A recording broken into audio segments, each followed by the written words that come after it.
안녕하십니까. 오늘은 지구촌의 사람들과 온 우주 거민들의 최고의 기쁜 소식인 예수 재림과 새하늘 새 땅에 대한 예언에 대해서 말씀을 상고해 보겠습니다. 성경의 마지막 책 계시록 말씀을 보겠습니다. 계시록 21장 1절입니다. 또 내가 새 하늘과 새 땅을 보니 처음 하늘과 처음 땅이 없어졌고 바다도 다시 있지 않더라. 또 내가 봄에 거룩한 성 예루살렘이 하나님께로부터 하늘에서 내려오니 그 예비한 것이 신부가 남편을 위하여 단장한 것 같더라.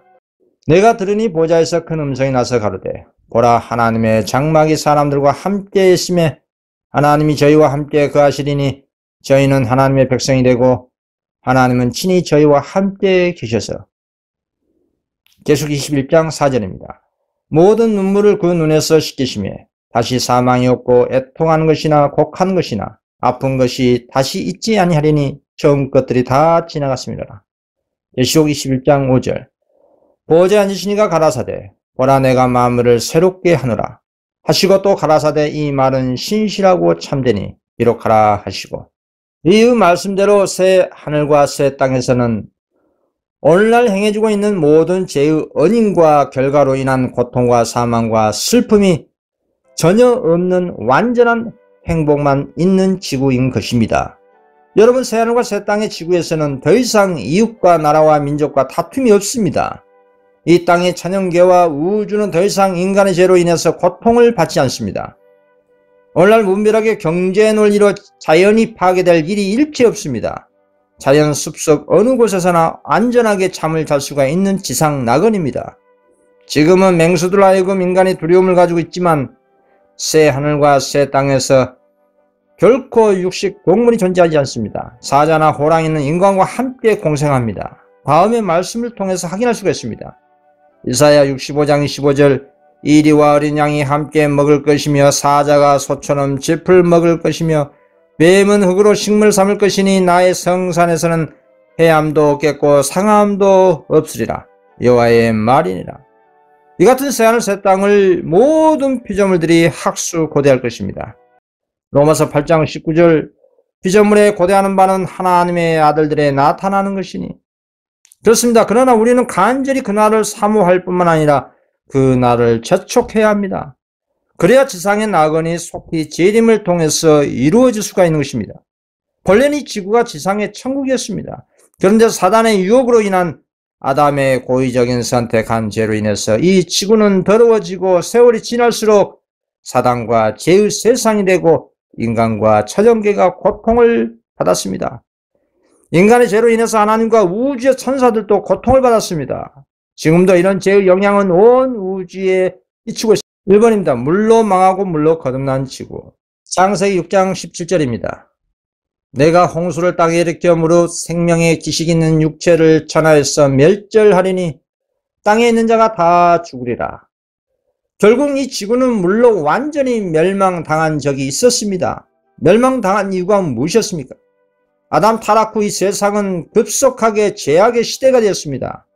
얼마나 악한 세대였으면 사람들의 마음의 생각의 계획이 항상 악하다고 성경은 증거합니다. 창세기 6장 5절. 여호와께서 사람의 죄악이 세상에 간영함과 그 마음의 생각의 모든 계획이 항상 악할 뿐임을 보시고. 노아시대 사람들의 마음의 생각이 어떤 생각이었길래 항상 악하다고 하신 것일까요?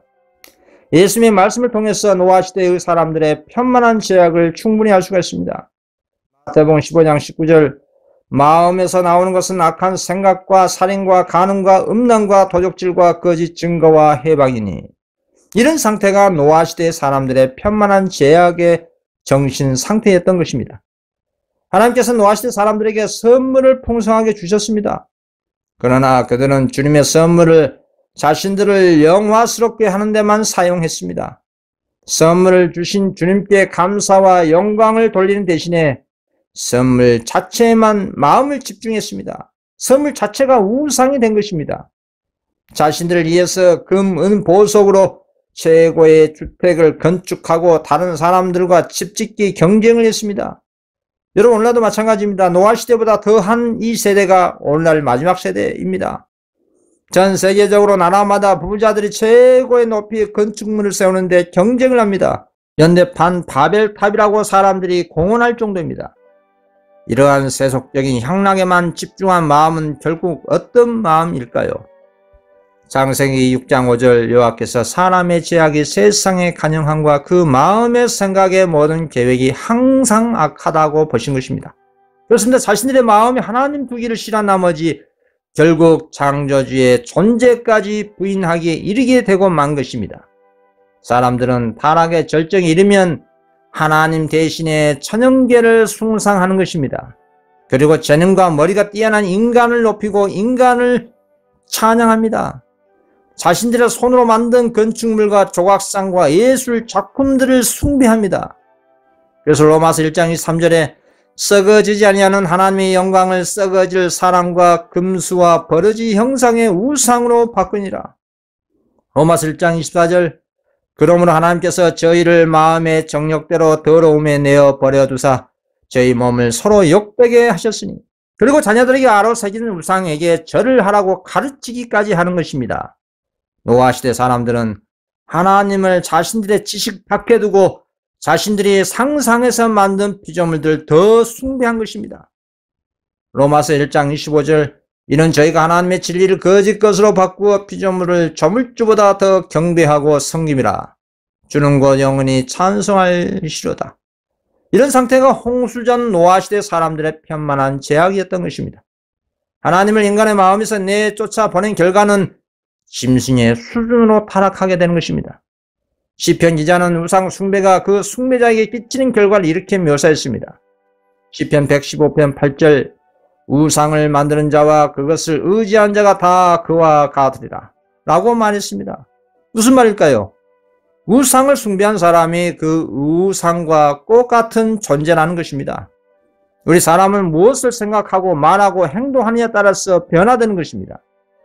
말도 못하고 생각도 못하고 움직이도 못하는 우상의 조각을 신으로 숭배한다면 인간도 똑같이 그런 우매무지한 우상의 조각이 되는 것입니다. 그냥 빈 육체의 덩어리만 존재하는 것입니다. 우리 인간은 무엇을 바라보냐에 따라 변화되는 것입니다. 이것은 불멸의 영적 법칙입니다. 사람의 마음에 창조주가 없다면 보통 인간성 수준 이상으로 높아지지 않게 됩니다. 믿음으로 말미암아 하나님의 무한하신 지혜와 사랑을 명상하지 않고 눈에 보이는 세속적인 것에 집중하면 결국에는 짐승의 수준으로 타락하게 되는 것입니다. 그리고 자신을 만드신 창조주를 부인하게 됩니다. 여러분, 자식이 부모를 부인하면 어떤 사람이라고 합니까? 폐륜하라고 합니다. 시편 14편 1절 어리석은 자는 그 마음에 이르기를 하나님이 없다 하도다.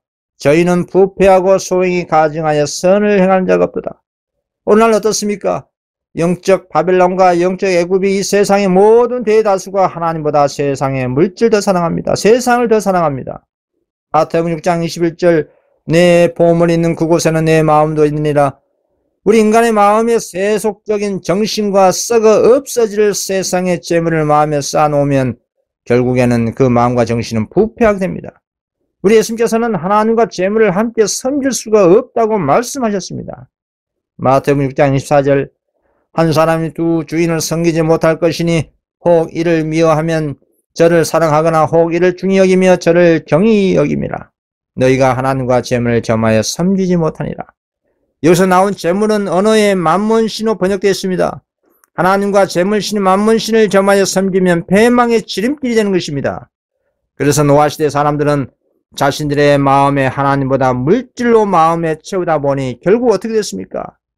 자신들의 정신 상태가 타락한 본성의 수준대로 절약되고 방임되고 말았습니다. 본래는 타락한 본성을 성령을 통해서 제어가 가능합니다. 그런데 노아시대 사람들은 성령께서 제어할 수 없는 지경에 이르게 된 것입니다. 왜일까요? 성령은 우리 인간의 타락한 본성을 우리 인간의 자유의지의 선택에 의해서 제어하십니다. 우리 인간은 자동 인형이나 로봇이 아니기 때문에 성령께서 강제로 하나님께 순종하도록 할 수가 없는 것입니다. 성령께서 노아시대 사람들을 제어할 수가 없었습니다. 이유는 그들이 하나님을 마음에 두기를 고의적으로 싫어했기 때문입니다. 그 결과로 그들의 마음은 귀신의 처소가 되었고 더러운 영과 가증한 새들이 모인 바벨론 되고 말았던 것입니다. 창세기 6장 5절과 11절입니다. 여호와께 사람의 죄악이 세상의 간영함과 그 마음의 생각의 모든 계획이 항상 악할 뿐임을 보시고 온 땅이 하나님 앞에 회개하여 강포가 땅에 충만한지라. 하나님께서는 홍수전의 사람들에게 당신의 계명을 생의 법칙으로 주셨지만 주님의 율법은 사람들의 마음에서 완전히 소멸되고 그 결과로 인간이 생각해낼 수 있는 온갖 죄가 나타난 것입니다. 사람들의 하나님의 법을 무시하면 타락한 본성대로 악을 행하도록 되어 있습니다. 타락한 본성대로 생각하고 살면 죄를 짓는 것에 너무나 쉽게 담대하게 되는 것입니다. 오늘날 세상에 법이 없다고 생각해 보십시오. 이 세상은 무법천지가 되어서 생지옥이 되는 것입니다. 물리적으로 힘센 사람이 약한 사람을 지배하는 동물의 왕국이 되는 것입니다. 그래서 사회 공동체가 질서를 유지하는 그런 의미에서 법이란 것이 존재하는 것입니다. 이 세상의 법은 모두 하나님의 십계명 율법에서 파생된 법인 것입니다.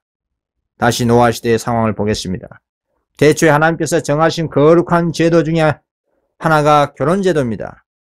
이 결혼제도는 하나님의 뜻과 반대로 일부 다처가 유행이 되고 말았습니다. 주님께서 아담에게 한 아내를 주심으로 거룩한 결혼제도에 대한 당신의 규칙을 보이셨습니다. 그러나 타락한 후에 사람들은 자신들의 제약적인 욕망을 따르기로 선택했습니다. 그것은 이웃의 아내나 소유물이 탐이 나면 누구든지 폭력으로 마음대로 뺏어갔습니다. 이런 범죄가 일상이 된 것입니다. 심지어 자신들의 범죄를 자랑으로 여겼습니다. 또 동물을 죽이는 일을 자신들의 취미 생활로 여기면서 더욱더 잔인하고 피해 금지는 짐승의 수준으로 타락한 것입니다. 그러다 보니 인간의 생명을 대수롭지 않게 여기게 되고 말았습니다. 이 모든 죄악의 배경에는 사단이 하나님의 굴속의 계획을 방해하는 결과들입니다. 그래서 사단의 악한 행위를 불사할 수 있는 방법은 지구를 물로 깨끗이 청소하여 쓸어버릴 수밖에 없는 것이었습니다. 그래서 주님께서는 사람 지으셨음을 한탄하사 마음에 근심하시고 나의 창조한 사람을 내가 지면에서 쓸어버리겠다고 말씀하신 것입니다. 그러나 하나님께서는 즉각적으로 형벌의 심판을 하시지 않으셨습니다. 다시 한번 그 당시 사람들에게 120년이라는 회개할 수 있는 은혜의 시간을 주신 것입니다. 창세기 6장 3절 여호와께서 가로사대 나의 신이 영원히 사람과 함께 하지 아니하리니 이는 그들이 육체가 됨이라. 그러나 그들의 날은 120년이 되리라 하시리라. 그 당시의 부패 가운데서도 참 하나님에 관한 지식을 간직한 무드셀라와 노아와 다른 많은 사람들이 죄악의 홍수를 막아버리고 사람들에게 회개하라고 경고를 했습니다. 그리고 홍수 120년 전에 주님께서 거룩한 천사를 통해서 노아에게 당신의 계획을 구체적으로 나타내시고 구원의 방주를 짓도록 지시하셨습니다. 방주를 짓는 동안 기별자 노아는 하나님께서 세상에 홍수를 내리셔서 악인들을 멸망시킬 것이라는 경고의 기별을 사람들에게 전파했습니다. 이 심판의 경고의 기별을 믿고 회개하고 심판을 준비한 사람들은 용서를 받고 구원을 얻을 것이었습니다. 에녹은 하나님께서 홍수에 관하여 자기에게 보여주신 바를 그의 자손들에게 반복해서 전파했습니다. 노아의 설교를 살아서 들은 무드셀라와 그의 아들들도 방주를 짓는 일에 조력했습니다. 노아의 기별을 듣고 배를 만드는 일에 함께했던 목수들도 회개하고 홍수 나기 전에 죽었습니다. 그 당시 노아 시대의 지성인들은 세상이 물로 멸망을 당하는 것은 불가능하다고 선언하였습니다. 그들의 시대에 단 한 번도 비가 내린 적이 없었기 때문에 물로 세상이 멸망당할 것이라고 생각조차 하지 않은 것이었습니다. 오늘은 어떻습니까? 이 지구가 불로 멸망을 당하는 것이 불가능하다고 믿는 사람들이 얼마나 많이 있습니까? 인간은 자신들이 겪은 것 외에는 믿지 않습니다. 또한 겪은 것조차도 믿지 않는 습성이 있습니다. 오늘날 멸망의 징조는 지구촌 곳곳에서 매일같이 뉴스를 통해서 알려지고 있습니다. 몇 달 동안 타는 산불 소식, 지구 곳곳에서 40도 이상 되는 온도와 북극의 온도가 60도 이상 되어 빙하가 급속히 녹아내리고 있다는 뉴스는 이제 일상이 되고 말았습니다. 이 같은 멸망의 징조는 지구가 불로 완전히 태워질 것을 암시하고 있는 작은 징조일 뿐입니다. 자연계를 만드신 하나님은 자연 법칙을 제정하시고 통제하십니다. 당신께서 만드신 것들을 자신의 목적을 이루는 데 사용하실 수가 있다는 것입니다. 노아 시대의 지성인들이 물로 세상이 멸망당하는 것을 불가능하다고 자기 합리에 빠져 있을 때에 사람들의 두려움이 사라졌습니다. 그리고 모든 사람들이 노아의 예언을 기만으로 여기고 그를 광신자로 비방할 때 하나님의 정하신 심판의 때가 차서 다가왔습니다. 창세기 7장 11절 노아 600세 되던 해 2월 고 그달 17일이라 그날에 큰 기쁨의 샘들이 터지며 하늘의 창들이 열렸다고 했습니다. 하나님의 경고의 기별을 조롱하던 자들은 방주에 들어가는 그 순간까지 어떻게 행동했을까요? 누가복음 17장 27절입니다. 노아가 방주에 들어가던 날까지 사람들이 먹고 마시고 장가들고 시집가더니 홍수가 나서 저희를 다 멸하였으며 결국 이 홍수에 망하고 말았습니다. 마지막 때도 동일한 상황과 정신상태가 반복될 것을 주님께서 말씀하셨습니다. 누가복음 17장 26절 노아 때에 된 것과 같이 인자의 나타나는 날에도 이러하리라. 주님께서 하신 이 말씀 무슨 말입니까? 노아 때 사람들이 홍수가 나기 전까지 먹고 마시고 시집가고 장가가고 집짓고 헐고 늘상 하던 일상적인 일들과 향락에 취해 거짓된 안정과 평안에 도취되어 잠들어 있는 것처럼 오늘날 마지막 때에도 동일한 노아 때와 같은 거짓된 평안과 정신상태가 만연히 펴져 있다는 것입니다. 마지막 때 사람들의 정신상태를 주님께서 이렇게 말씀하십니다. 계시록 3장 17절 내가 말하기를 나는 부자라 부유하여 부족한 것이 없다나 내 공고한 것과 가련한 것과 가난한 것과 눈먼 것과 벌거벗은 것을 알지 못하도다. 말세의 교회들이 자신들의 믿음이 있는 것처럼 구원받은 것처럼 자기 착각 속에 빠져 살고 있다는 것입니다. 자신들이 그리스도 의를 잊고 있다고 생각하고 분별력이 있다고 생각하고 있습니다. 이 얼마나 무서운 자기 기만입니까? 그러나 정작 주님께서는 마지막 교회들에게 공고하고 가련하고 가난하고 눈물고 벌거벗은 상태를 알지 못하고 있다는 사실을 지적해주고 있는 것입니다. 또 다른 말씀을 읽어보겠습니다. 데살로니가전서 5장 3절입니다. 저희가 평안하다 안전하다 할 그때에 잉태된 여자에게 해산 고통이 이른과 같이 멸망이 호련히 저희에게 이르느니 결단코 피하지 못하리라. 앞에서 말씀드린 것처럼 세계 곳곳에 멸망의 징조가 호련히 자연계를 통해서 급속하게 나타나고 있는데 사람들은 거짓된 평안과 안전에 빠져 있는 것입니다. 세상의 지성인들의 철학적 자기 이론으로 하나님의 심판에 대한 공포를 떨어버리려고 하고 있습니다. 또 종교계는 평화와 번영의 장관시대가 올 것이라고 스스로 혹세무민합니다. 이 모든 이론과 사상들은 사단이 이용하고 있는 이론들입니다. 사단은 세상을 시끄럽게 하고 경제를 빗절시켰다가 다시 경제를 회복시키는 과정에서 사람들로 하여금 경제 부흥이 일어난 것처럼 보이게 할 것입니다. 그렇게 세상을 롤러코스터 타는 것처럼 순탄과 역경을 통해 기복 신앙으로 유도합니다. 왜 이렇게 할까요? 이것은 사람들로 하여금 분별력을 상실하도록 하기 위한 사단의 실수입니다. 그러나 사단의 당근 정책으로 세상 사람들이 집짓고 잔치하고 향락에 몰두하고 있을 그때에 멸망이 호련히 저에게 이르리니 결단코 피하지 못할 것이라고 했습니다. 그러나 주의 날이 도적같이 오리니 그날에는 하늘이 큰 소리로 떠나가고 체질이 뜨거운 물에 풀어지고 땅과 그 중에 있는 모든 일이 드러나리로다.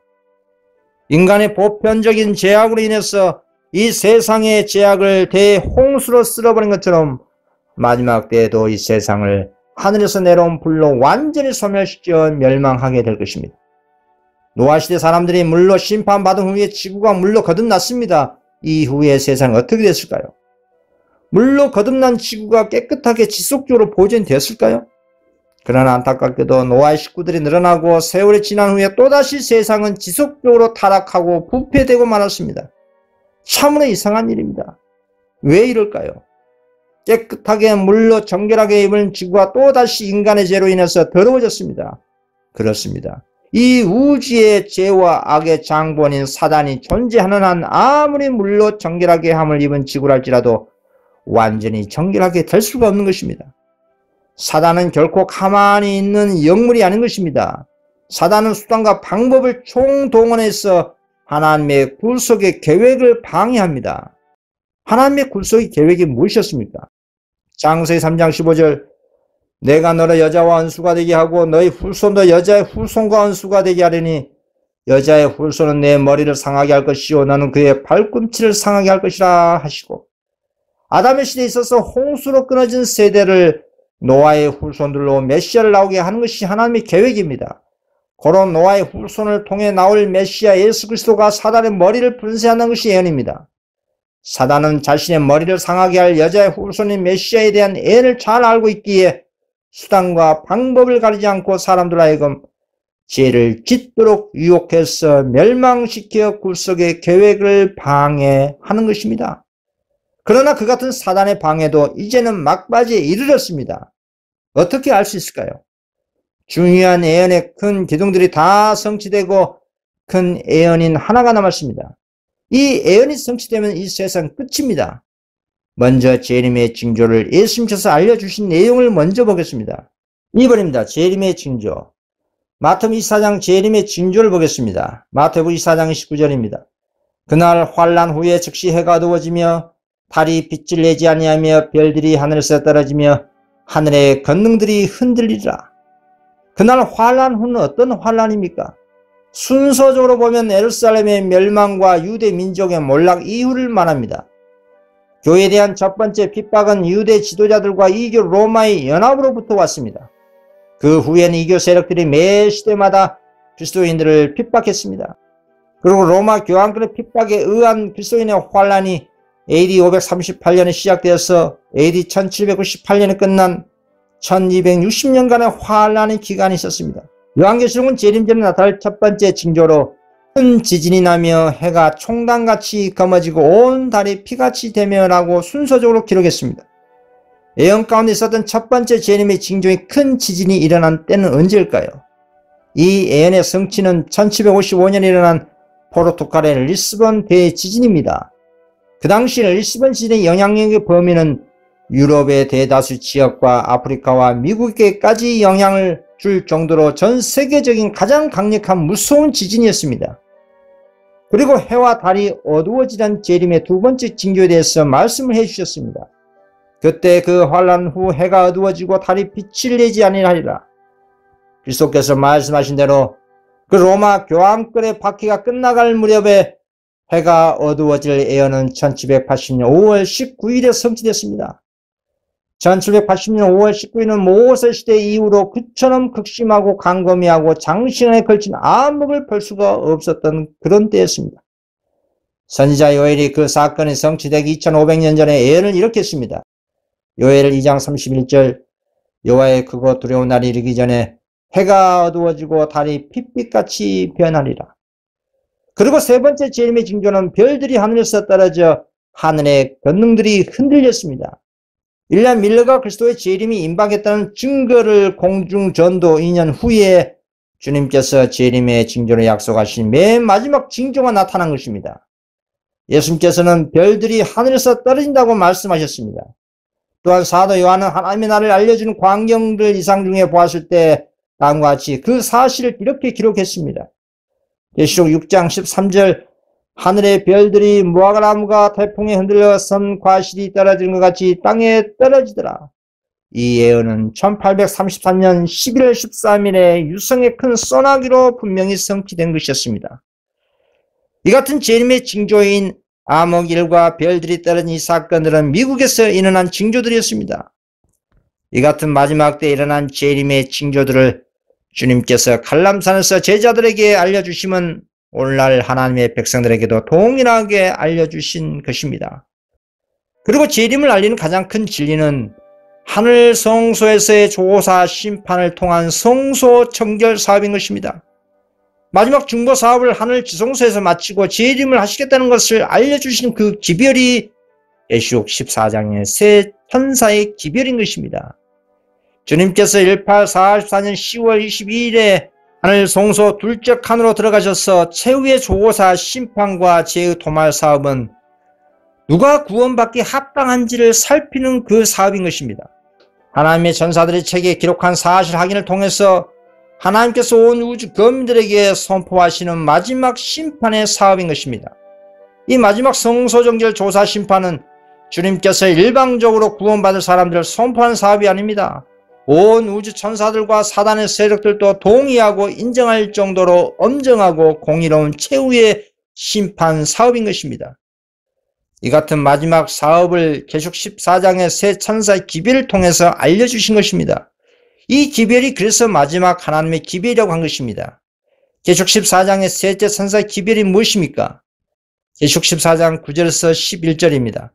또 다른 천사 곧 셋째가 그 뒤를 따라 큰 음성으로 가로되 만일 누구든지 짐승과 그의 우상에게 경배하고 이마에나 손에 표를 받으면 그도 하나님의 진노의 포도주를 마시리니 그 진노의 잔에 섞인 것이 없이 부은 포도주라. 거룩한 천사들 앞과 어린 양 앞에서 불과 유황으로 고난을 받으리니 그 고난의 연기가 세sek토록 올라가리로다. 짐승과 그의 우상에게 경배하고 그 이름의 표를 받는 자는 누구든지 밤낮 쉼을 얻지 못하리라 하더라. 그렇습니다. 한마디로 짐승의 표를 받지 말라는 최후의 셋째 천사 기별입니다.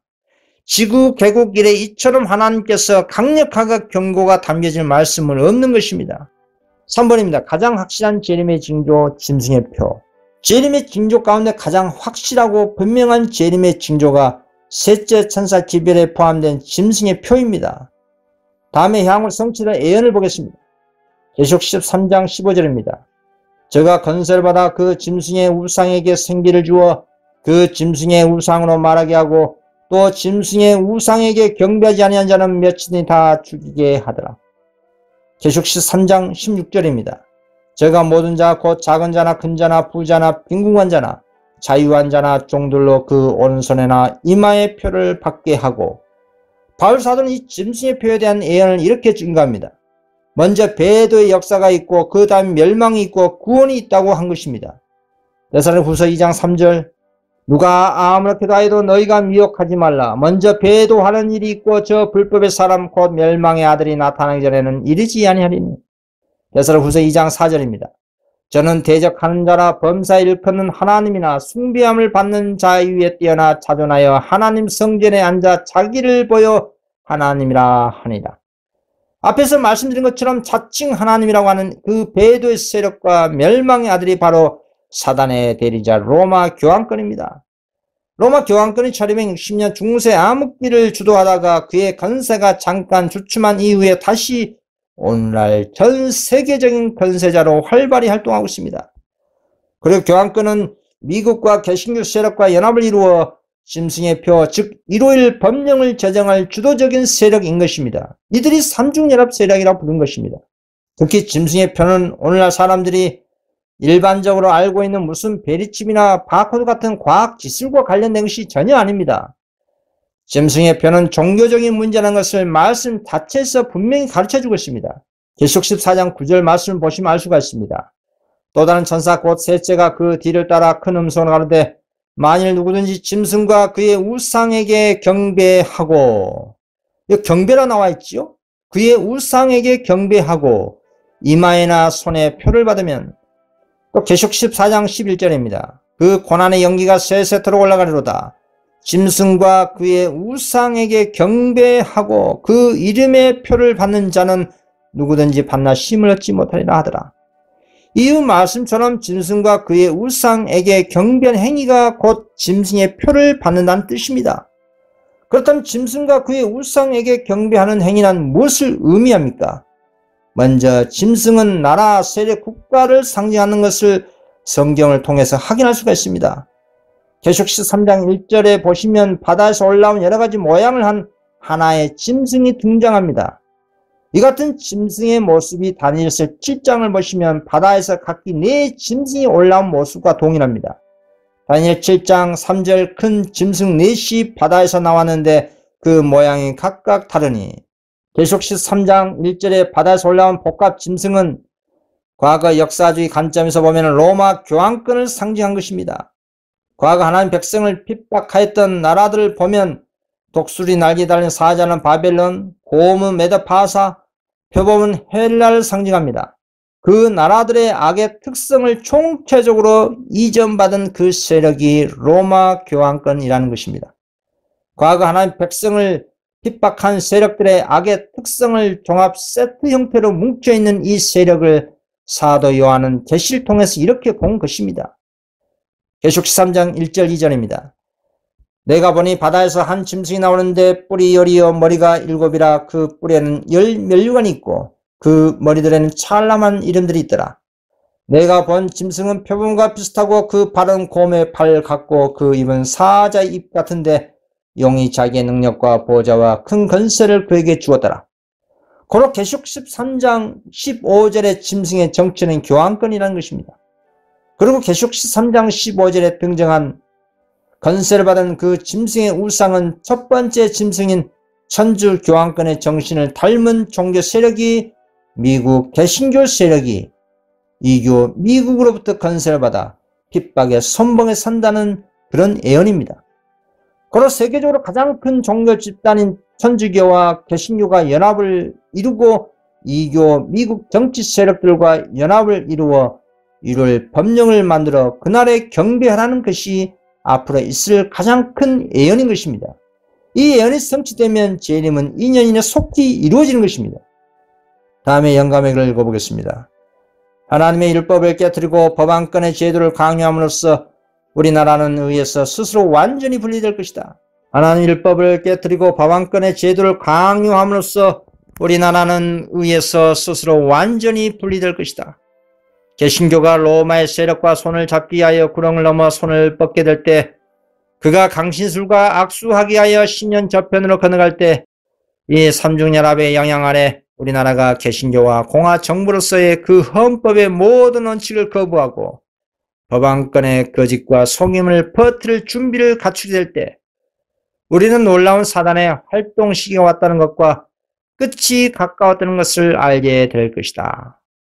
그렇습니다. 짐승과 짐승 우상에게 경배하는 그 짐승의 법이 무슨 법이라고 했습니까?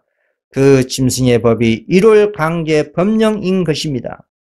하나님의 창조 기념일이요 구속과 성화의 표징이요 그리스도의 능력을 상징하는 십계명 제7을 폐지해버리고 인간의 계명인 첫째 날 일요일을 법으로 만들어서 모든 사람들로 하여금 첫째 날 일요일에 하나님께 경배해 드리라고 강제하는 것이 성경의 가장 큰 재림의 징조라는 것을 알려준 것입니다.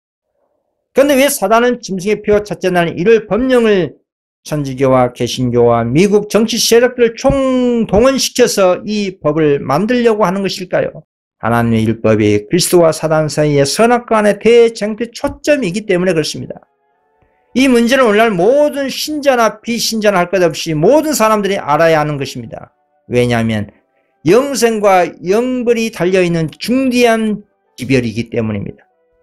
수천 년 전에 하늘에서 그리스도를 시기하고 질투하는 루시퍼는 자신의 이상한 시기심과 질투를 합리화하고 숨기기 위해서 내세운 표면적인 반역의 논리가 있습니다. 그것은 하나님의 율법을 지킬 수 없다는 논리였습니다. 루스벨은 다른 세계의 거민들에게는 하나님의 율법이 필요할 수도 있겠지만 천사들은 더 높은 존재들이기 때문에 자신들에게는 하나님의 율법의 속박이 필요 없다고 주장한 것입니다. 왜냐하면 천사들은 자신들이 가지고 있는 지혜와 지식이 자신들의 충분한 안내자가 되기 때문이라고 한 것입니다. 그래서 천사들은 하나님을 욕되게 할 수 있는 존재들이 아니고 천사들의 모든 생각이 거룩하고 하나님께서 죄를 지을 수 없는 것과 마찬가지로 천사들도 죄를 범하는 것은 불가능하다고 루스벨은 그렇게 주장한 것입니다. 루스벨은 이 같은 주장의 배경에는 하나님의 아들인 그리스도를 아버지와 동등의 지위로 높인 저사는 자신을 부당하게 취급하는 일이기 때문에 자신도 그리스도와 같은 동일한 존경과 영광을 받을 자격이 있다고 주장한 것에 대한 주장인 것입니다. 그래서 성경은 루스벨의 정신을 이렇게 묘사했습니다. 예사야 14장 13절 14절입니다. 내가 내 마음에 이르기를 내가 하늘에 올라 하나님의 묵별 위에 나의 보좌를 높이리라. 내가 북극 지폐의 산 위에 자정하리라. 가장 높은 구름에 올라 지극히 높은 자와 빚으리라 하도다. 루시벨이 하나님과 동등한 지위가 확보가 되면 온 하늘 천사들은 하나님의 율법에 통제를 받지 않고 모든 천사들에게 자유를 얻게 될 것이라는 것입니다. 본래 천사들은 자유를 가지고 있었는데도 불구하고 루시벨은 하나님의 율법에 속박을 받지 않는 자유를 추구하고자 한 것이었습니다. 그 같은 기만적인 논리로 루시벨에게는 하늘 궁정에서 자신을 지지하는 3분의 1의 천사들을 얻게 된 것입니다. 그리고 지금까지 루시벨은 자기가 주장한 대로 하나님의 율법이 변경될 수도 없고 그 형벌이 경감될 수 없다면 율법을 범하는 모든 자가 창조주의 은총에서 영원히 제외되어야 한다고 주장해 온 것입니다. 사단은 죄에 빠진 인류가 하나님의 구원의 범위 밖에 있기 때문에 자기의 정당한 포로가 되었다고 주장한 것입니다. 그러나 그리스도께서 이 지구에 오셔서 우리 인류를 위하여 돌아가신 사실은 도무지 꺾을 수 없는 강력한 논증이 되었습니다. 하나님과 동등되시는 그리스도께서 하나님의 율법의 형벌을 받으셨기 때문에 우리 인류는 그리스도의 의를 받아들일 수 있는 자유의 몸이 된 것입니다. 그리고 우리 사람은 겸손과 회개의 생애로서 마치 하나님의 아들이 승리하신 것처럼 하나님의 은혜와 믿음으로 말미암아 우리의 자아와 세상과 사단의 권세를 이길 수가 있게 된 것입니다. 이것이 셋째 천사 기별에 포함된 예수 믿음인 것입니다. 이렇게 해서 하나님의 공의로우시며 또한 예수님을 믿는 모든 사람을 의롭다고 하시는 것입니다. 로마서 3장 26절 곧 이때에 자기의 의로우심을 나타내사 자기도 의로우시고 또한 예수 믿는 자를 의롭다 하려 하심이라. 이 얼마나 놀라운 기쁜 소식입니까? 그러나 그리스도께서 세상에 오셔서 고난을 당하시고 죽음을 맛보신 것은 인류의 구속을 완성하기 위해서만이 아니었던 사실을 아셔야 합니다. 주님께서는 사단이 하나님의 율법을 공격한 그 거룩한 하나님 법을 크게 하시고 존귀케 하기 위하여 오셨습니다. 그뿐만 아니라 우주의 모든 세계에 하나님의 율법이 변경될 수도 없다는 것을 입증하기 위함이었습니다.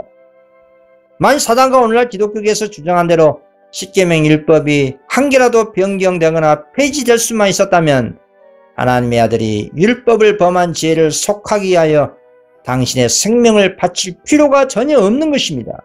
그래서 그리스도의 십자가의 죽음은 하나님의 율법이 영원토록 변할 수 없다는 것을 강력하게 입증한 사건인 것입니다. 하나님의 무한한 사랑이란 무엇입니까? 죄인들을 구원하고자 치르게 한 그리스도의 희생입니다. 그리스도의 속죄의 계획 이외에 다른 방법으로는 할 수 없었던 그 거룩한 희생은 공의와 자비가 하나님의 율법과 그분의 하나님 나라의 기초가 된 사실을 온 우주에 증거하신 것입니다. 그리고 최후의 불심판이 집행될 때 죄가 우주에 존재할 아무런 이유가 없었다는 것이 분명해질 것입니다.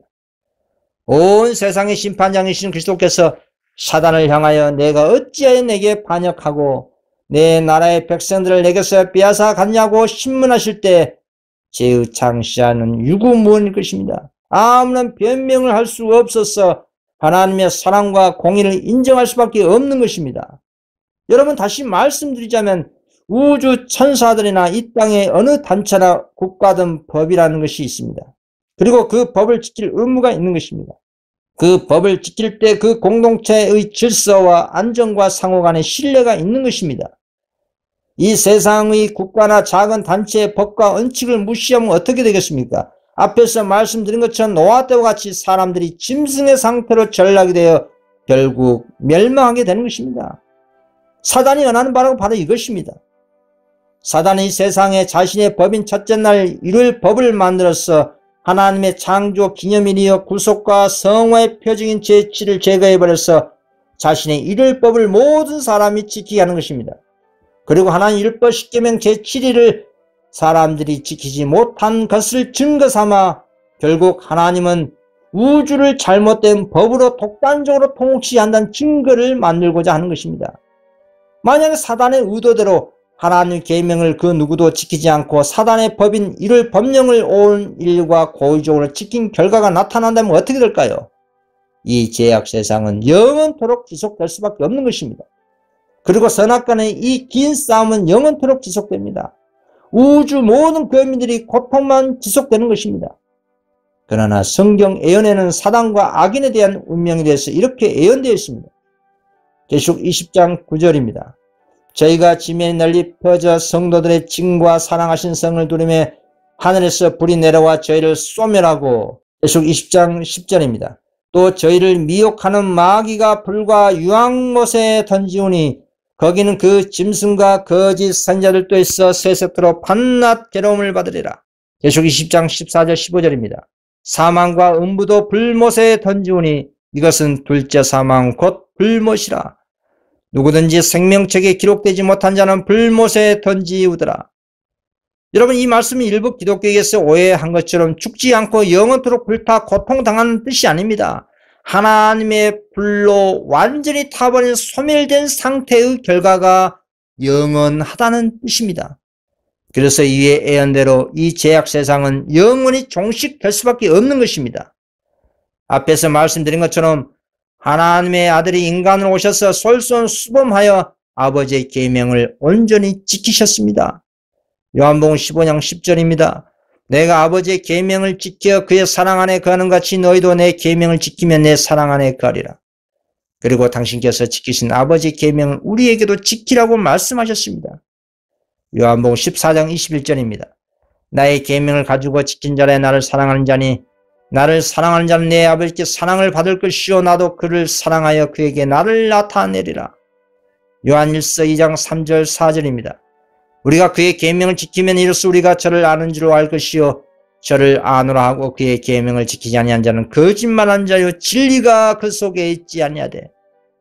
요한일서 5장 3절입니다. 하나님을 사랑하는 것은 이것이니 우리가 그의 계명들을 지키는 것이라. 그의 계명들은 무거운 것이 아니로다. 하나님께서는 십계명을 인류에게 주신 것은 우리의 행복과 안전하게 보호하기 위해서입니다. 하나님 말씀을 순종한 것은 참 믿음의 열매이고 보호의 울타리입니다. 하나님의 참 사랑이란 거룩하고 고상한 계명을 마음에서부터 지킬 때 이웃사랑이 참으로 외형적으로 열매로 나타난 것입니다. 이것이 진정한 새 계명의 의미인 것입니다. 하나님의 십계명을 불순종하면서 어떻게 하나님을 사랑하고 이웃과 사랑의 교제가 이루어지겠습니까? 요한이서 1장 6절입니다. 또 사랑은 이것이니 우리가 그 계명을 쫓아 행하는 것이요 계명은 이것이니 너희가 처음부터 들은 바와 같이 그 가운데서 행하라 하심이라. 이 말씀은 처음부터 있었던 신의 산에서 반포하신 십계명을 의미한 것입니다.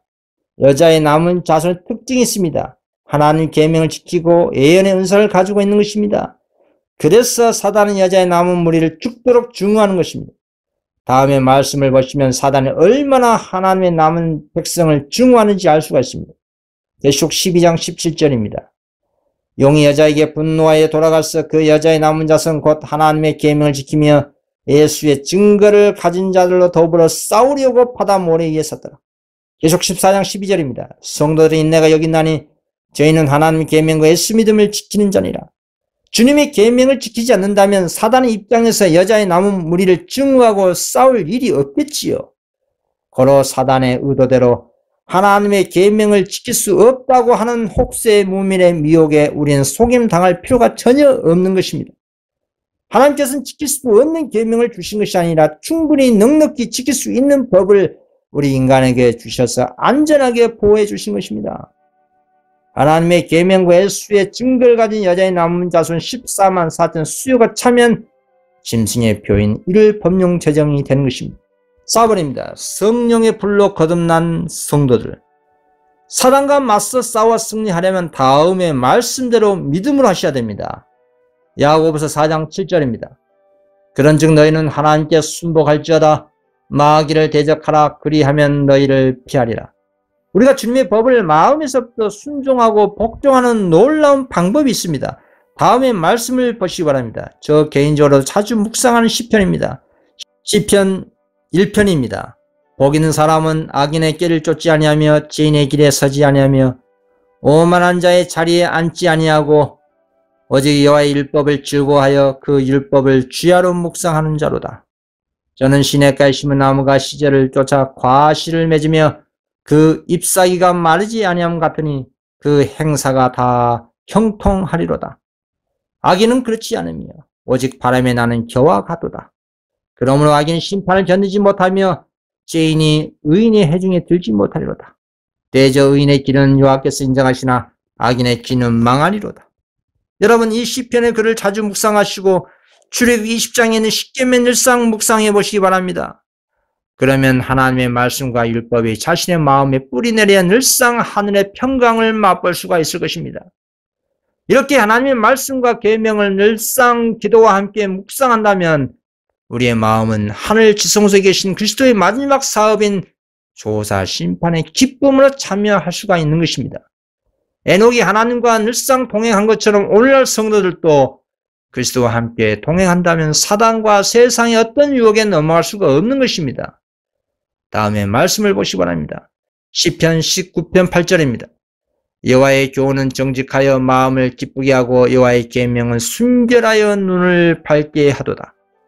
하나님의 계명에 순종한 성도는 분별력이 있는 것입니다.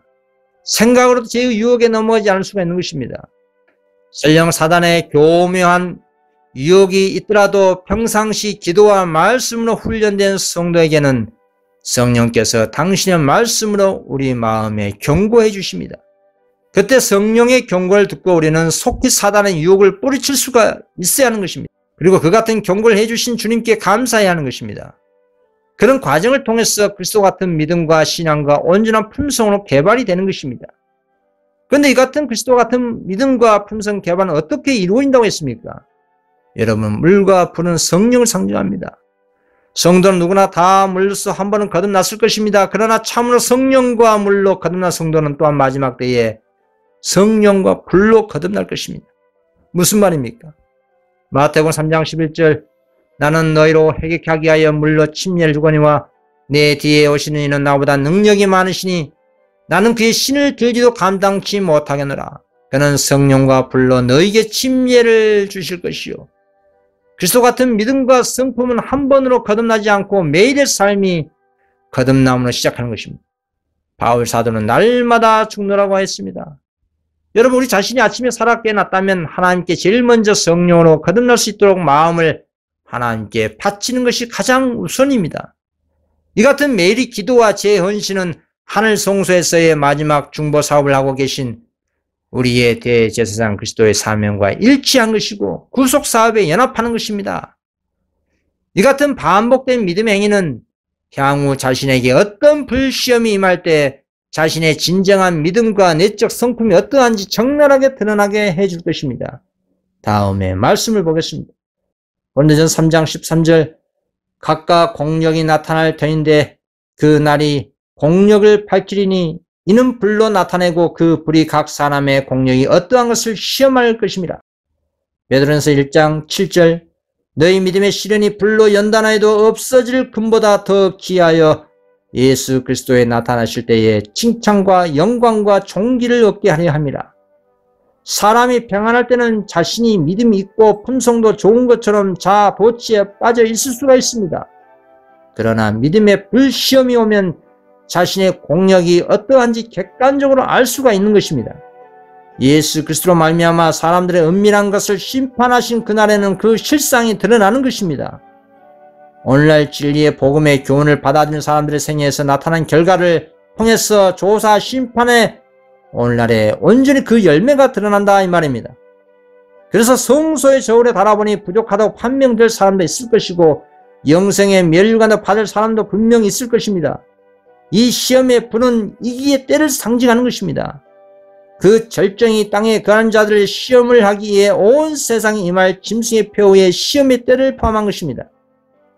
특히 오늘 라오디게아 교회 시대의 하나님이 자연하고 공헌한 사람들이 지닌 믿음의 본성이 적나라하게 나타날 것입니다. 자신의 믿음의 본성을 자신 스스로가 판단할 수가 있는 것입니다. 자신이 진심으로 회심하고 예수 그리스도의 순수한 복음을 깊이 배웠다면 박해와 시련의 불로 인해 오히려 성도 자신들의 믿음은 더 강해지고 주님을 향한 그 진리의 사랑은 더욱더 밝게 빛날 것입니다. 복음의 진리가 그래서 중요한 것입니다. 오리를 믿는 신앙은 박해와 시련의 불이 닥치면 쉽게 믿음을 포기합니다. 야곱의 환난을 통할 수 있는 그리스도의 순수한 오늘날의 복음은 셋째 천사 기별입니다. 이 복음은 늦은 비를 불러오는 강력한 성령의 기별입니다. 그런데 왜 오늘날 전 세계적으로 기독교 인구 가운데 2천만 명의 수많은 사람들이 셋째 천사 기별을 믿는다고 하는데도 불구하고 재림이 이루어지지 않을까요? 그 이유는 복음을 피상적으로 믿기 때문입니다. 참으로 구원의 복음을 하나님의 능력으로 믿지 않기 때문입니다. 셋째 천사 기별을 참으로 믿지 않기 때문에 그렇습니다. 셋째 천사 기별을 100명 중에서 한 명도 스스로 올바르게 이해한 사람이 없다고 한 것입니다. 교회 농명청의 20명 중에 한 사람도 하늘에 들어갈 준비가 없다고 한 것입니다. 회개와 거듭남은 오늘날 보기 드문 진기한 경험이 되고 만 것입니다. 로마서 1장 16절 내가 복음을 부끄러워하지 아니하노니 이 복음은 모든 믿는 자에게 구원을 주신 하나님의 능력이 됩니다. 그래서 참으로 믿지 않는 명목상 재림 신도들보다도 셋째 천사 기별을 듣지도 알지도 못한 바벨론 가운데 있는 성도들이 이 기별을 받아들이고 열성적으로 하나님의 율법을 높이고 권능의 느지미를 받을 최후의 주인공이 될 것을 성경은 예언하고 있습니다. 그 말씀이 어디에 있습니까? 계시록 18장 4절에 있습니다. 또 내가 들으니 하늘로서 다른 음성이 나서 가로되 내 백성아 거기서 나와 그의 죄에 참여하지 말고 그의 받을 재앙들을 받지 말라. 이 마지막 셋째 천사의 기별을 참으로 믿는 바벨론 가운데 있는 하나님의 남은 백성이 바벨론에서 나오는 큰 외침이 곳곳에 나타나면 14만 4천 인진 사업이 권능의 늦은 비의 역사로 끝나는 것입니다. 계시록 13장의 짐승의 표, 계시록 16장의 7재앙이 속속 성취돼서 2년에 끝나고 성도들은 예수 재림과 함께 하늘에 가 있게 된다 이 말입니다. 문제는 하나님의 능력인 복음을 참으로 믿는 것이 관건입니다. 오늘날의 복음은 셋째 천사 기별입니다. 그래서 바울 사도는 말합니다. 로마서 1장 17절 복음에는 하나님의 의가 나타나서 믿음으로 믿음에 이르게 하나니 기록된 바 오직 의인은 믿음으로 말미암아 살리라 함과 같으리라. 오늘날 라오디게아 교회 시대의 하나님의 마지막 복음인 셋째 천사 기별에는 그리스도 의가 나타난 예수 믿음을 광화하는 큰 외침의 기별입니다. 권능의 늦은 비를 불러오는 시기보다 강력한 성령의 기별인 것입니다. 이 셋째 천사의 복음을 참으로 믿는 자에게는 의인이라는 칭호가 붙는 것입니다. 셋째 천사의 복음은 14만 4천 인친 기별입니다. 재림을 촉진하는 기별입니다. 사단이 가장 두려워하는 공북에서 오는 하나님의 음성입니다. 그러나 반대로 성도가 인간의 철학과 세속적인 타협으로 이루어진 이상한 복음을 받는다면 그들의 믿음은 고난의 시험을 견디지 못하고 그리스도의 좁은 길에서 떨어지고 말 것입니다. 우리의 믿음의 반석이신 예수 그리스도 위에 신실하게 견고한 집을 짓고 온전한 진리로 내적 신앙 개혁을 이룬 사람들만이 자신들의 공력이 끝까지 지속되어 남아있게 될 것을 보게 될 것입니다. 그래서 마지막 때의 여자의 남은 자손 사명이 우주적인 사명인 것입니다. 여자의 남은 자손은 세속과 완전히 절연하고 그리스도의 재림을 촉진하고 마지막 셋째 천사의 기별에만 집중하는 인치는 선교사가 되어야 하는 것이다 이 말입니다. 이 셋째 천사의 기별이 얼마나 중요하면 계시록 14장에 나온 셋째 천사의 기별이 계시록 18장 1절에서 3절로 반복되어 나타나고 또 계시록 18장 4절에서 내 백성아 거기서 나와 그 죄에 참여하지 말고 그의 재앙을 받지 말라는 말씀에 이 한 구절에 압축되어서 세 번째로 반복할 정도로 막중한 영생의 기별이라 이 말입니다. 그만큼 중요한 진리이기 때문에 세 번이나 반복해서 나타난 것입니다. 이 셋째 천사의 기별을 온 세상에 경고하고 선포하는 성교인들이 오늘날 바벨론 가운데 남아있는 성도들인 것입니다. 바벨론이라는 것은 오늘날 그리스도가 문 밖에 있는 라오디게아 모든 교회를 총망라해서 말하는 것입니다. 천주교, 개신교, 재림교회, 개운동교회 그 외의 모든 교단과 교파들 그리고 세상의 모든 타락한 단체 안에 있는 성실한 성도들이 계시록 18장 4절에 많은 천사들의 음성을 듣고 말씀을 연구하고 깨달아 나오게 될 것입니다. 짐승의 표를 받지 말라는 셋째 천사의 기별에 추가된 바벨론 가운데서 내 백성아 나오라니 마지막 기별은 노아가 홍수 심판의 기별과 동일한 반복된 최후의 경고의 기별인 것입니다. 노아의 때는 물로써 세상이 멸망당했지만 마지막 때는 하나님의 불로써 세상이 멸망당합니다. 오늘날 예언의 순서적으로 보면 짐승표 사건이 있습니다. 그리고 연이어서 계시록 16장 7장이 있습니다. 그리고 예수 재림의 영광으로 세상은 멸망당하는 것입니다. 천년기가 지난 후에 하늘에서 새 예루살렘이 성도와 그리스도가 갈람산에 내려오고 사단과 둘째 부활당한 악인들이 새 예루살렘을 공격하라고 할 그때에 하나님의 불로 완전히 사단과 악인들을 소멸시킨다는 말씀입니다. 계시록 20장 9절입니다. 저희가 지면에 널리 퍼져 성도들의 징과 사랑하시는 성을 두르며 하늘에서 불이 내려와 저희를 소멸하고. 5번입니다. 진리의 말씀으로 거듭난 성도들. 베드로전서 1장 23절. 너희가 거듭난 것이 썩어질 시로 된 것이 아니요 썩지 아니할 시로 된 것이니 하나님의 살아있고 항상 있는 말씀으로 되었느니라. 하나님의 성령과 불로 거듭난 새하늘 새 땅 지구를 생각해 보시기 바랍니다. 그 같은 새롭게 된 지구는 오직 성령의 불로 거듭난 성도만이 살 수 있는 새하늘 새 땅인 것입니다. 하나님의 남은 성도의 거듭남은 셋째 천사의 기별을 통해서 역사하시는 진리의 성령으로 말미암아 거듭남인 것입니다. 여러분, 성도의 거듭남은 하나님의 진리의 말씀으로 이루어지는 사실을 명심하셔야 됩니다. 오늘날 셋째 천사 기별은 세속과 기득권을 포기하게 만드는 호불호의 기별입니다. 진리를 위해서 모든 사사로운 것을 포기하게 만듭니다. 바벨론과 완전히 결별하게 만듭니다. 그런데 셋째 천사 기별을 믿는다고 하면서 세상과 뜻든 미진한 교회에서 분리하지 못하고 개혁을 이루지 못한 것은 죄와 타협을 했기 때문입니다. 그런 뜻든 미진한 교회와 바벨론 가운데 계속 있으면 영원토록 바벨론과 분리하지 못하고 바벨론 죄와 하나가 되어 멸망으로 들어가는 것입니다. 하나님의 불로 완전히 퇴져 버린 것입니다. 이 셋째 천사의 기별을 통해서 성도가 성령으로 깊은 회개와 거듭남이 이루어 지속적으로 그리스도의 장성한 자로 성장할 수가 있는 것입니다. 그리고 생명의 좁은 길로 가는 과정과 믿음의 장성한 자로 성장하는 과정에서 많은 불시험이 또한 수반됩니다. 사도행전 14장 22절 제자들의 마음을 굳게 하여 이 믿음에 거하라. 그러고 또 우리가 하나님 나라에 들어가려면 많은 환난을 겪어야 할 것이라. 이 같은 불같은 환난 당하는 이유는 무엇이라고 했습니까? 욥을 보면 알 수가 있습니다. 사단이 아무 이유 없이 추측으로 욥을 참소한 것을 하나님께서는 그 성도의 믿음을 믿고 사단의 시험과 박해를 허락하신 것입니다. 우리의 믿음의 노독들은 다 그 같은 불시험을 당했고 하나님의 은혜와 믿음과 순종을 통해서 승리했습니다. 사도 요한의 증을 보십시오. 1장 9절 나 요한은 너희 형제요 예수의 환난과 나라와 참음에 통참하는 자라. 하나님의 말씀과 예수의 증거를 인하여 반모라는 섬에 있었더니 바울 사도를 보십시오. 사도행전 14장 22절 다시 읽겠습니다. 제자들의 마음을 굳게 하여 이 믿음에 거하라. 그러고 또 우리가 하나님 나라에 들어가려면 많은 환난을 겪어야 할 것이라. 하늘에 들어갈 성도는 하나님의 진리 때문에 환난과 믿음의 불시험의 고난이 있는 것입니다. 그것은 하나님께서 그 성도의 인내와 믿음과 계명을 지키고 있다는 것을 신뢰하고 있기 때문에 환난을 허락하신 것입니다. 성도가 불과 같은 야곱의 환난을 통과하려면 다음의 말씀으로 시금석 삼아 판단해 보시기 바랍니다. 과연 자신이 하나님의 진리 빛을 거절하지 않고 계속적으로 빛을 받고 있는지 확인해 보시기 바랍니다. 성도가 더 전진된 빛을 만나면 하나님께서 그 성도에게 주신 빛을 감사함으로 선용했기 때문에 더 추가된 빛을 받는 것입니다. 이 얼마나 놀라운 축복이요 특권입니까? 다음에 영감의 글을 보십시오.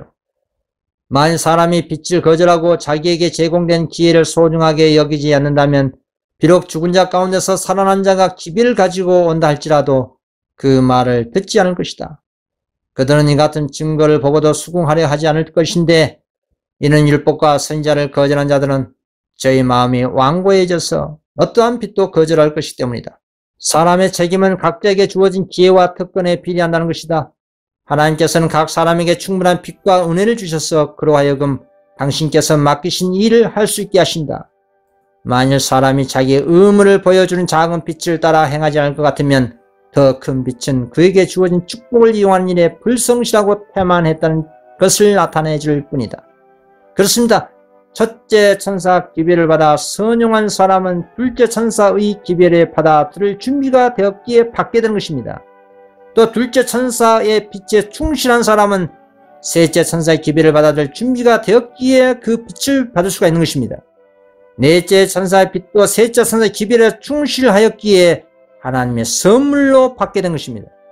다섯째 천사의 빛도 넷째 천사의 인도에 따라 성실하게 그 빛을 소용한 사람에게 주어진 것입니다. 그러나 반대로 어떤 빛이 제시되어도 알아보지 못하거나 무관심한다면 그것은 이미 받은 빛에 불충실하였다는 결정적인 증거가 된다 이 말입니다.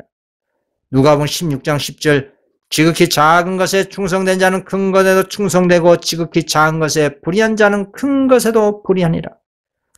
여자의 남은 자손은 구원의 진리의 기별인 셋째 천사의 기별을 통해서 혹독한 성령의 불시험을 겪게 될 것입니다.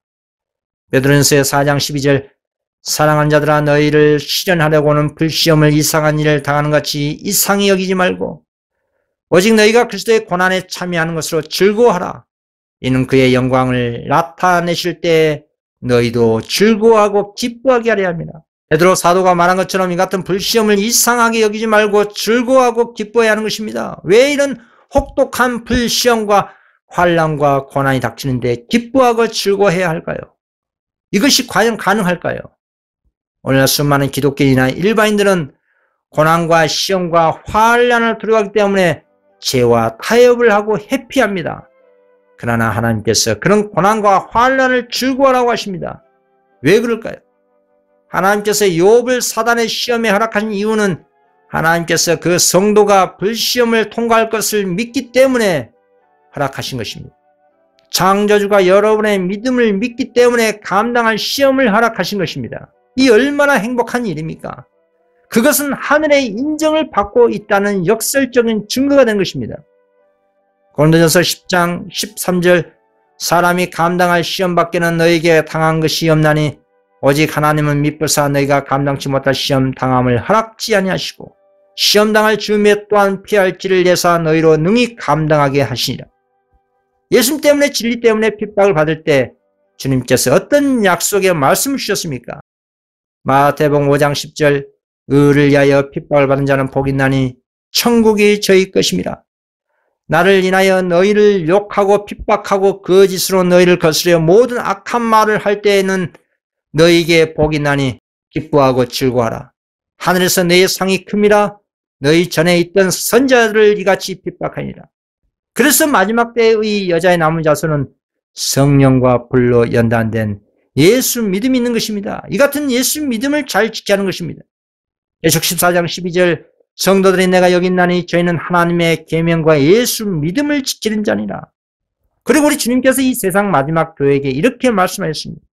계시록 3장 18절 내가 너를 권하노니 내게서 불로 연단한 금을 사서 부요하게 하고 불로 연단한 금을 사서 부요하게 하라고 하셨습니다. 불로 연단한 금은 무엇입니까? 그것은 진리의 사랑으로 역사하는 예수 믿음인 것입니다. 그 믿음이 셋째 천사 기별에 포함된 예수 믿음인 것입니다. 이 예수 믿음이 무엇입니까? 하나님의 말씀이 말씀대로 이루어질 것을 기대하고 그 말씀이 성취되기만을 전적으로 신뢰하는 것이 예수 믿음입니다. 이런 예수 믿음을 보유한 자가 여자의 남은 자손이고 14만 4천이 되는 것입니다. 이 수요가 차면 이 세상은 속히 종료되고 예수 재림이 속히 이루어지는 것입니다.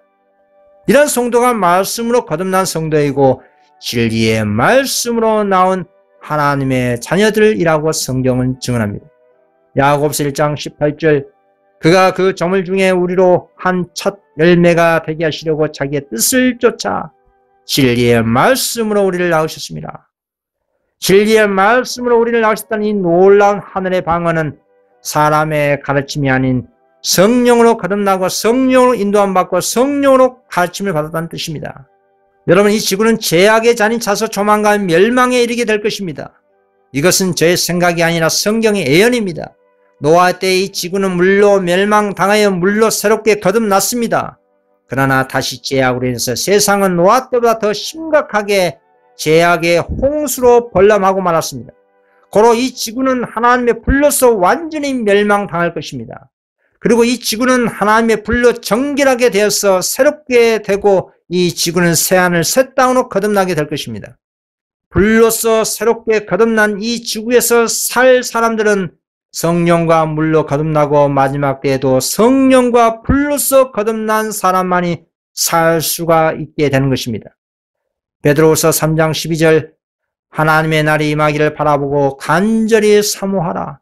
그 날에 하늘이 불에 타서 풀어지고 체질이 뜨거운 불에 녹아지려니와 우리는 그의 약속대로 의에 가는 바 새 하늘과 새 땅을 바라보도다. 그러므로 사랑하는 자들아 너희가 이것을 바라보나니 주 앞에서 점도 없고 흠도 없이 평강 가운데서 나타나기를 힘쓰라.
주옵소서.